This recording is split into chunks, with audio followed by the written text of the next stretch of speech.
Hey, food explorers, welcome to our episode. Today, I am so excited because I have the amazing Mary Bailey with me. And Mary Bailey is, I equate Mary Bailey with local food. She is the publisher, producer, creator of the Tomato magazine. And every time this issue comes out, we snatch a copy. So, Mary, thank you for joining me today. Well, thank you for having me. Yes.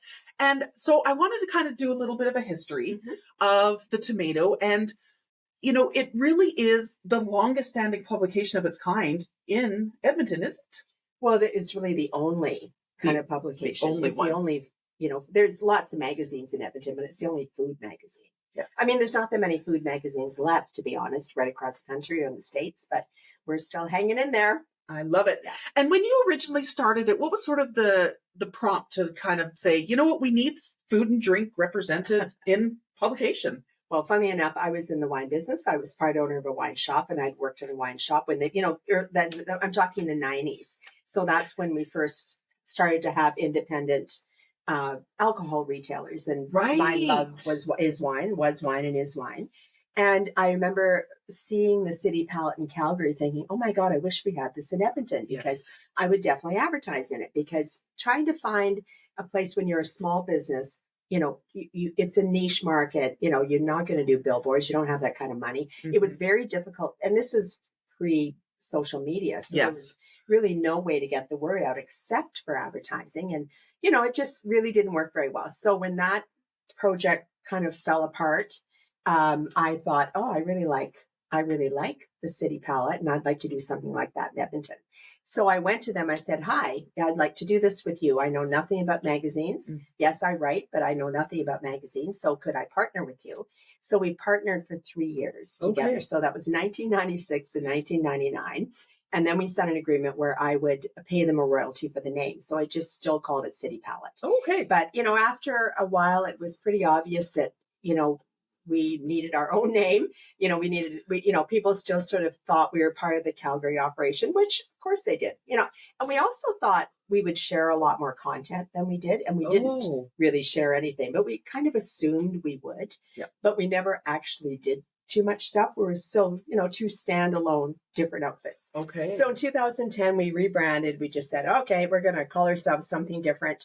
And, we had a contest with our readers saying, hey, pick the new name for the Tomato, pick the new name for City Palette. But as it turned out, we didn't like any of the names. So we just came up with it ourselves. The Tomato. The Tomato. Yeah. It's the Tomato food and drink, but everybody just calls it the Tomato. Yeah. We also redid our website at that time. Mm-hmm. And then we just redid it again a couple of years ago. We won a big national award for it. So we're very happy about that. Yeah. So we're quite pleased with how the tomato.ca is. The content and also how it's performing. And I love, because we will go and we'll grab the actual physical issue every time. And then, this one, we'll talk about this in a second. This is always my favorite issue because it's the top 100 things to eat and drink, which we go through with a fine tooth. Last year's. Yeah, that's last year's. I didn't bring you a copy. I know. I was like, there's a brand new copy out. My boyfriend Jason had gone to see if he could find one the other day. But actually, the May-June comes out at the end of the week. Oh, okay. I don't know when this is going to be up, but we're talking about May, June, 2024. Yes. This episode should be up tomorrow if I edit properly. Okay. Oh, awesome. Now, with the Tomato, here's one of the things that I love as a reader is there's something for everybody, because it's not just, here's an advertisement for a restaurant. It's, you've got recipes. So you've got recipes, you've got wine information, you've got sort of the hot takes at the beginning of things that are happening. When you put everything together, are you getting guest people to do articles for you, or are you mostly curating it? Well, I'm the editor, the editor-in-chief, so I decide what goes into every issue. But yes, we definitely have some writers do things for us. And we have some regular columns. My nephew, actually, Peter Bailey, he's the beer guy, so he writes the beer column. And just for the past, maybe 6 months, 6 issues, for example, Leanne Smoliak's been writing a column called Schmo's at Home, Okay. which it refers to her husband. Her husband is the chef, Brad Smoliak, and everybody calls him Schmo. So I said, Leanne, why don't we have some fun with this? Because Leanne's quite a big personality. So so she's been writing some very comical, really fun columns in the Tomato at Schmo's at Home. She did one last summer, and it was called The Big Old Le Creuset. So essentially, she found this really like old, but those things last forever at a garage sale, and she said, how much? And the woman said 50, and she said, oh, I'm just gonna have to go home and get some money. And the lady said 50 cents, like oh my gosh, she was thinking $50, right? Because those things are those $400. Oh yeah. Oh my goodness. So she writes these very fun kind of comical things about living in a household where food is the most important thing. Yeah. And I love that. And it's, when we go through and I look at things, I always find a little nugget of something. Yeah. And then it's something for Jason and I to be like, oh, okay, here's a new place to try. Mm-hmm. Or here's something we had no idea was happening in Edmonton. And we love that. I do want to talk a little bit about the top 100 best things to eat and drink. Mm-hmm. So this is something that, I know I look forward to. I literally refresh the website. Like, is it out yet? Is it out yet? So putting that together, it's submissions from the public that pick their favorite things. Mm-hmm. And then how do you go from there? Well, it's not best restaurant. It's dish. And so we just say, people, look at how it can't be something that you ate at home, because in our first few years we got a lot of that sort of my mom's cabbage rolls, or my aunt's chocolate chip cookies. We're like, thanks, but no thanks, because we all want to be able to enjoy them. So it wasn't about the best thing you've ever had in your life anywhere. It's about what's the best thing you ate in the city last year. Okay. So we're referring to the year before, because we asked for nominations starting January 6th. Mm-hmm. So there's a 5-week period where we get, we got 800, 900, 1,000, because we've been doing this, I think, since 2012 was our first issue. Yeah. But then through the pandemic, it just shot up to crazy numbers. And it's now, I think we got something like 1,600 nominations this past this issue for the top 100 this year. Mm-hmm. And it's really fun, because you sort of see these patterns, and you kind of think, oh, okay, so a few years ago when Cronuts were the big deal, we had lots of nominations for Cronuts. It's like, oh, okay, Cronuts. But we just kind of put it together from that. Mm. And then there were some interesting things this year. Usually pizza, we have lots of nominations for pizza, and quite spread out throughout all the different pizza places. This year we only had, I don't know, I can't even tell you what number, because we don't really, when we're doing it, we don't think, oh, that got 900 nominations or that got 4 nominations. Mm-hmm. We don't really think of it that way, because we also go through it to make sure there's not a lot of duplications. Right. So, for example, we'll see the nomination for a particular spot, for maybe not even for the same dish, but the same spot. And it's coming from an address that has that spot in its email address. Yeah. So we're like, okay, we'll give them 1. Yeah. They're proud of themselves. We'll give them 1, but we're not going to count all those other ones that came from the same person. Yeah. For the same thing, for his or her business. Yeah. So we do kind of do that sort of check, but pretty much we're very wide open. Yeah. And some people nominate things every year, and they write really great things about the food. So we then, hey, can we print that? Oh yeah, sure, of course. They want to have their names on the paper, I guess. And so we always have we have some wonderful comments from various people about the different dishes that they've had, or the particular dish that they've had. And sometimes we'll have several nominations for the same thing, and we kind of pick the best, whoever wrote the best thing about it. Yeah. And that's kind of how we put it together. I mean, I wouldn't call it super scientific, but we do check for, a ton of duplications from the same person. So it's not how many times. Yeah. It's more about, let's see the width and breadth of food in the city. Yeah. So this year, lots of ice cream places, because we had so many new ones open last year. So they pretty much all got nominations. We had a ton of chocolate nominations this year. You were nominated many, many times.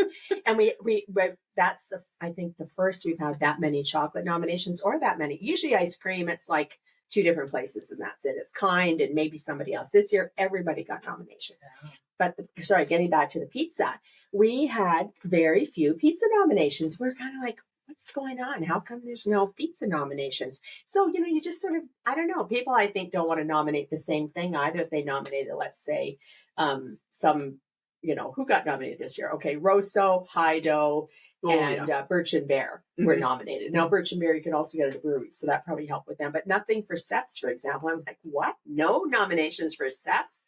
That's unheard of. But I think maybe people who nominated for Seps last year, they didn't want to do. Who knows? Who knows what goes through people's minds? Yeah.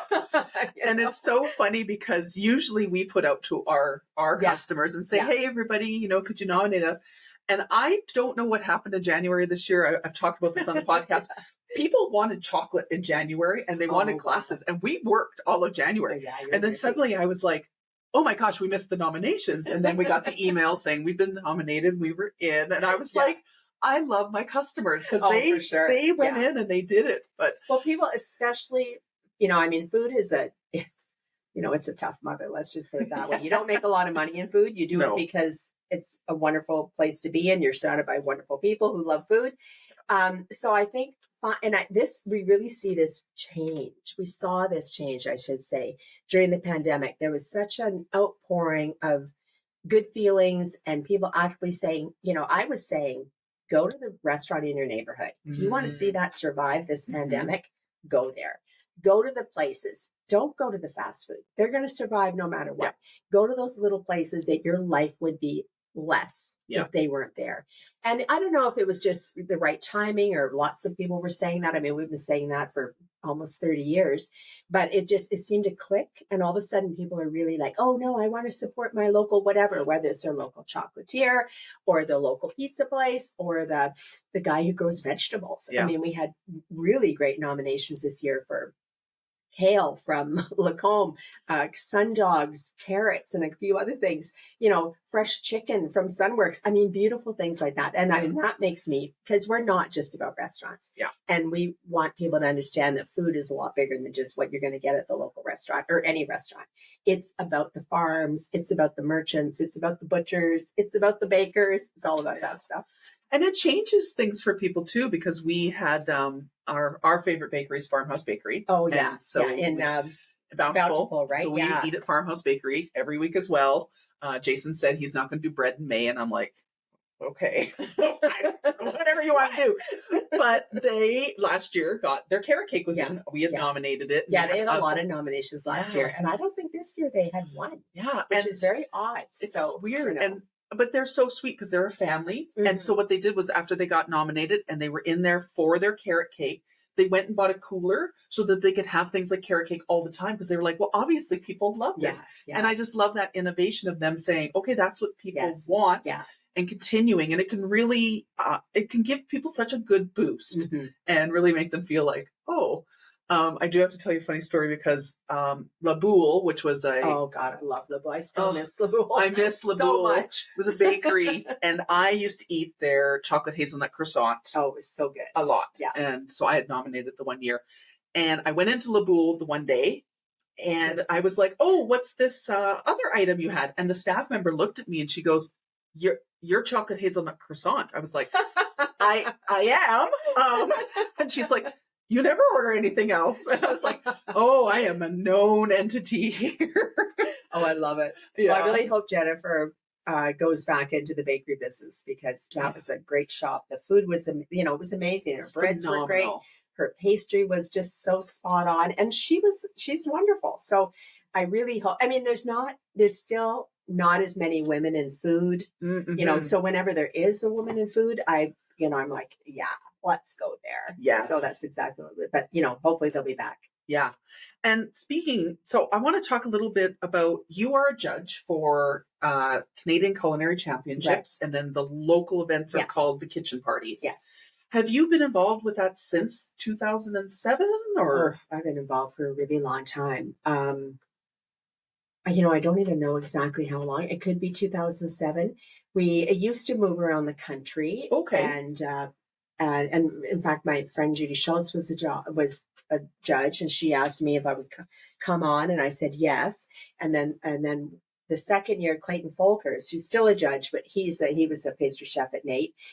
He was the senior judge, and he said, Mary, I don't want to do this anymore. Will you please do this? I don't think he really liked having to travel or whatever, but I said, yeah, sure, I'll do it. So I've been doing it now for quite a long time. Yeah. And we were in Kelowna for, I believe, 8 years. So the national championship was in Kelowna for 8 years. And I mean, I love that because I would book a few days before and a few days after and, go to vineyards. So it was a nice way to get a little visit in. Now we go to Ottawa in February for the nationals. Yeah. And so the event, it's a 3-part event, and it's chefs. Can any chef enter? Well, the local events are not 3 parts. It's just one night. Okay. And we essentially, the judges, I put together a list. I send it out to I say, hey, anybody you want to add to this?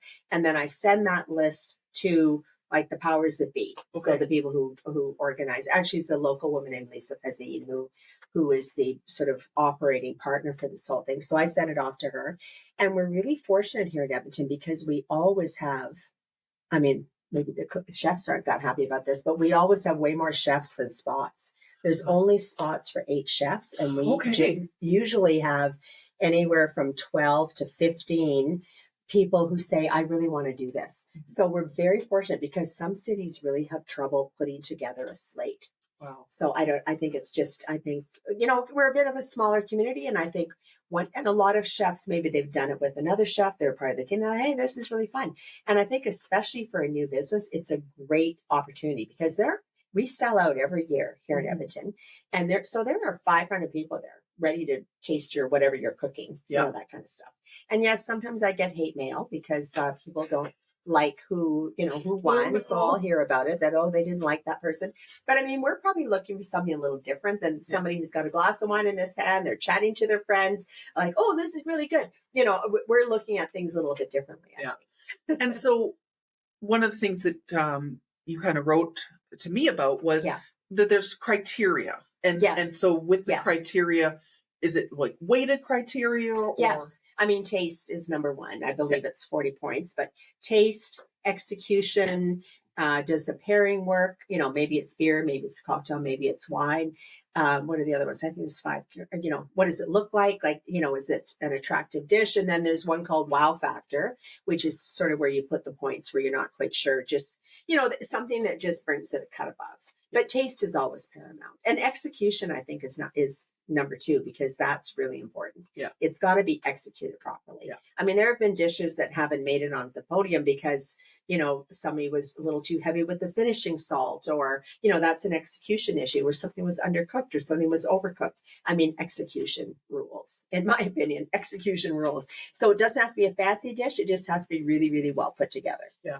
And so once they finish the local kitchen party, then they go to the nationals. Yes. That's in Ottawa. Yeah. And that's a once a year giant celebration. Yes, that's a 3-day thing. So here, like every city that does one, I think there's 10 cities across the country. We're lucky in Alberta. We've got 2. So we've got, Calgary and Edmonton. And so 3 people, we do the podium thing. So gold, silver, bronze, because originally it was a fundraiser for the Olympics. I didn't know that. Yeah. The people who set up originally was called Gold Medal Plates. Yes. All the monies raised went to the Olympic team. Okay. But then they made some changes in their structure and this and that. And all of a sudden it was like, they don't really want our money. So now it goes to a music charity, a local charity, a local food charity.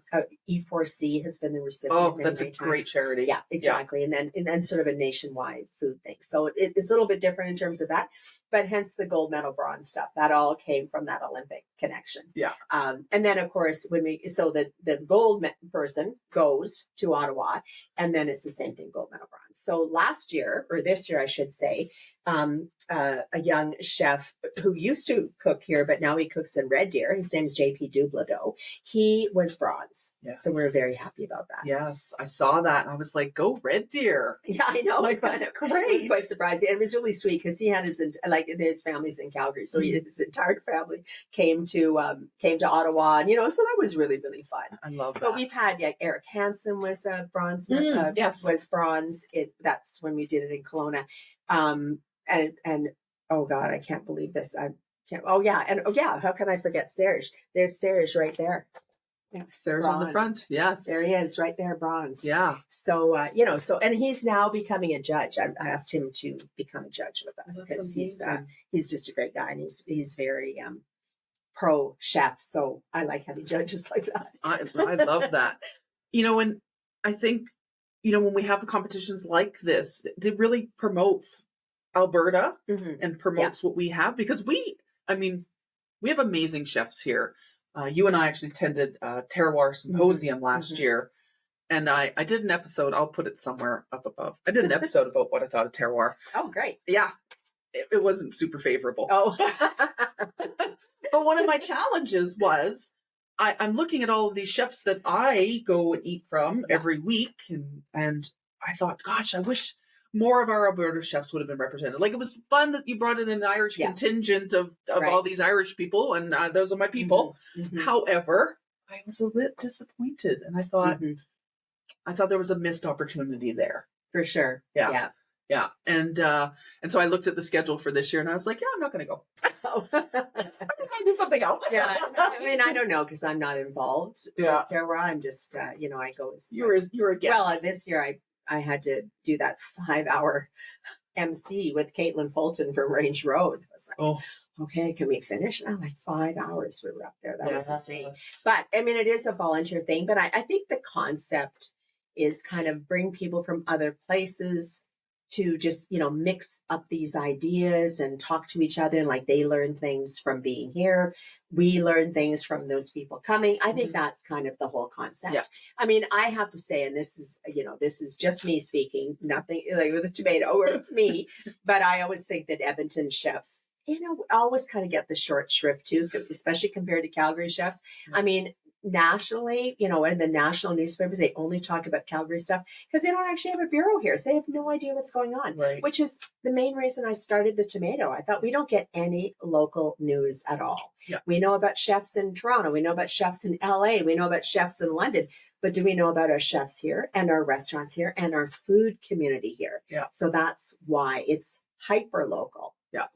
And I was talking to Jason about this the other day, and I said, when you see things like the Air Canada best restaurants lists, it always is one of those things where the person doesn't live here usually that's making the list, and they don't realize how many, like, we are super lucky with how many amazing restaurants we have here.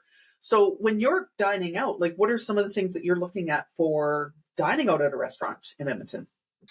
What I'm looking for? Well, I'm looking for execution, as I said. I am always interested in if they are actually using local product, because I like to eat seasonally. So if I'm going to a restaurant and I see a caprese salad on the menu in November or in January, I'm kind of like, this isn't my kind of place. Yeah. Because you can't make a great caprese salad in the wintertime. It's that simple. It's impossible. So I always think, okay, what's the MO behind here? And I think, well, it's not about that. So I'm looking for seasonality. I'm looking for, and they don't have to parade it. You can tell by the menu. They don't have to tell you a list of suppliers on the back. I think people have taken that a little too far, actually. Yeah. But especially for meat. Alberta, we are really good at protein on the hoof. So if there's pork or if there's beef or if there's even lamb on the menu, I want that to be Alberta, because I think they're really good products. Yes. And then you see, maybe some East Coast or West Coast fish. Obviously we're at a bit of a detriment here in the winter for vegetables. So, if I see a menu that's using a lot of root vegetables and I always think, I have that. And are they using them intelligently and in a fun way, or maybe in sort of a different way? That's really fun. Like, I don't eat the same thing all the time. I know a lot of people do. I don't. Yeah. So I'm interested if they've done something interesting with a potato or with a beet, or, I'm going to try that out. I'm not looking for like the ordinary kind. I shouldn't say that. It's not ordinary, because I like very simply prepared food, but I could care less about what's trendy. Let's just put it that way. Yeah.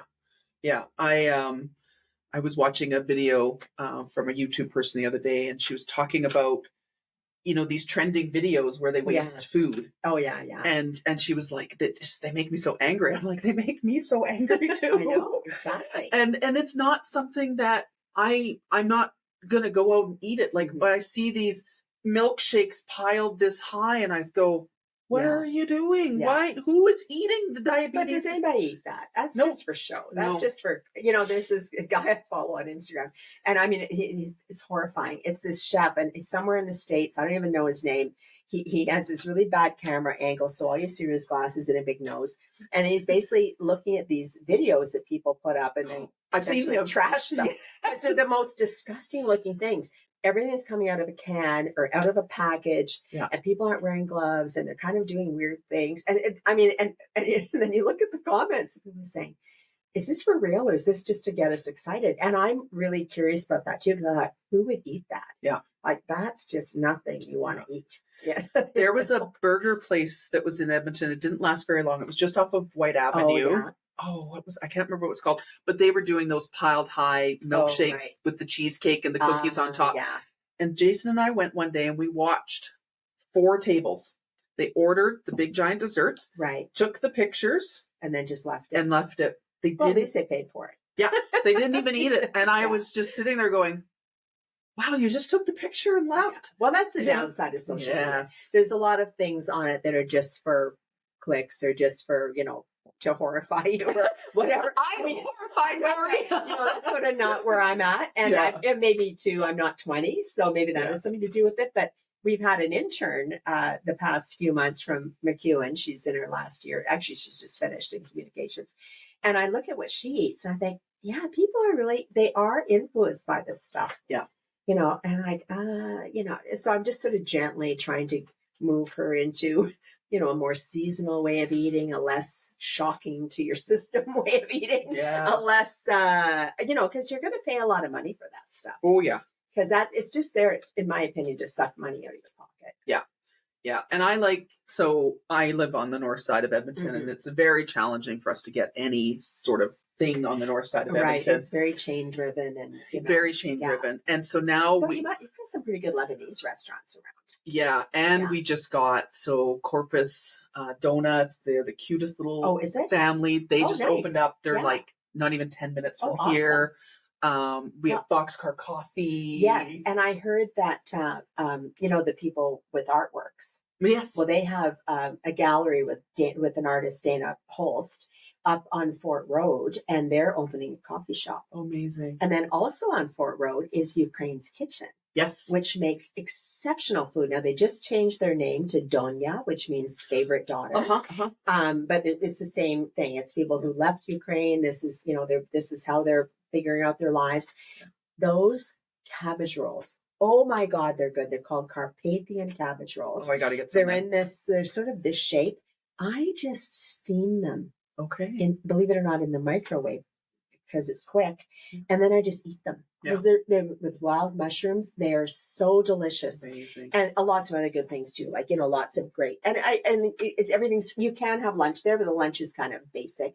But I just like to pick up some frozen things. And they were on the top 100. Like, people are really crazy about their food. Yeah. And the nice thing I like about it, Colleen, too, it's like we sort of think of Ukrainian food and it's this monolith. But because those folks are coming fairly recently, they're showing us what's contemporary Ukrainian food is like, and also from different parts of Ukraine. So it's sort of breaking it down a little bit. It's like Italian food. Italian food is so different depending on what part of Italy you're in. But people here just kind of think of it in terms of red sauce and pizza. But we don't know it's bigger. So they're kind of doing that for Ukrainian food. I really like that. And I love it. And we always, like Jason and I, as soon as we see something, Boxcar Coffee Shop is 3 blocks away from here. Awesome. And I was on Instagram the one day and up comes this coffee shop. And I'm like, what? That looks familiar. Wait a second. I literally ran out of the house. Jason's like, where are you going? I'm like, there's a coffee shop.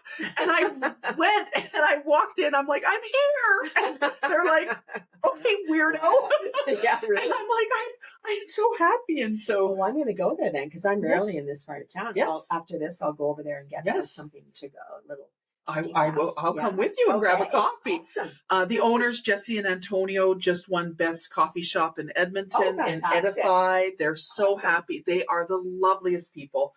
And they built a beautiful outdoor area for the summertime. Nice. And so we're starting to get things. And so honestly, every time something comes, I'm like, come on, everybody, go support them. Yeah. Because we need these little tiny places, especially for the north side of Edmonton. Oh, yeah. We need all of these. Sounds great. Now, one of the last things I want to kind of ask you about, and this is something that, so Mary, I keep finding sommeliers and they keep retiring and they're killing me. But you talked a little bit at the beginning, your background is wine. Yes, yeah. And so you've got a lot of certifications, and what sort of, with those certifications, what do you find, with, educating and talking to people about wine? Like, how does that help you? Well, interesting enough, when I worked in the wine business, I didn't have those certifications because a lot of them didn't exist then. The only thing was the MW, and you had to go to Britain to do it. So, but then when I left wine, it sort of became more about food and wine. Then I saw that these things were available. So I thought, I'm going to go get those because, it's like anything else. You have a few letters behind your name and people take you a bit more seriously. So if I'm making an arrangement to go see a winemaker somewhere, and he can see, oh, she has her, WSET diploma. She's at least going to know the basics. I can have a good conversation with her. I'm not just there to take the pictures and ask stupid questions. I'm going to actually know kind of what they're doing there. So that's what it's about. And yes, I taught WSET for many, many years, and it's, and I don't anymore because it takes up a lot of time. Yeah. And then, I still do some things in wine, but not a lot. And I probably could do more. I haven't exactly put myself out there saying, hey, you want to learn about wine? Well, hang out with me. I haven't done that. Yeah. So more it's to write the column, because there's a column called Wine Maven. So that's always very much about what's going on. So it's really about that now. And, enjoying wine. Yeah. I don't do a lot of public facing stuff in that anymore. Yeah. Maybe I should. I don't know. Maybe you should. Let me know. We'll just do stuff together. Well, that'd be fun. I love it. And, one of the things for me is when I'm doing the chocolate and wine events, because I never know if people like wine or don't like wine. And so all the sommeliers that I've worked with, I said to them, I need really highly drinkable. Like I have to tell you, chocolate and wine is a very tough combination. It is. And we have, to be honest with you, it doesn't work all that often, especially red wine with dark chocolate. Because there's still sugar in chocolate, and that's the killer in your mouth together. Yeah. But, there's lots of wines that are a little bit off dry, or even chocolate, or not, I know white chocolate's not really chocolate, but those actually sometimes go better. Yeah. It's a very, I know people always want it to work, and it's tough. Well, and that's where we're different is we make truffles. So if the flavors in the wine are like cherries, we make like a cherry truffle. Right. And what we'll do, because we don't put, like, our truffles it's cherries and cream and chocolate. Like, that's it. We don't add all these extras to it. And so I always say, something nice and very few tannins. So if we do like a Pinot, if we do stuff like that. If the wine has a little bit of sugar in it too. And actually that's quite easy to do these days. Yeah. Because of climate change, we have a lot of red wines, especially from hot climates that they don't say they have sugar in them, but they have a significant amount of sugar. Yeah. And it's fun because we will get sometimes, we have some times where we do have a few fails, but most of the times we have successes, because I love I'm the tasting notes. Give me the tasting notes and I can get it done. But for somebody that, wants to get into wine, like, I love that you do have the article in there. And in that article, you're featuring a lot of, are these like newer wines? Because I read it every time. But it's often based on who's in town. Oh, okay. Because I want to promote the idea that we actually have a wine scene. So winemakers come here, they do dinners, they do tastings, they do all this. Of course, they're trying to sell their product. Yeah. But I only talk about the ones that are good. Yeah. There's lots of other ones that come that I don't talk about. Yeah. So yeah.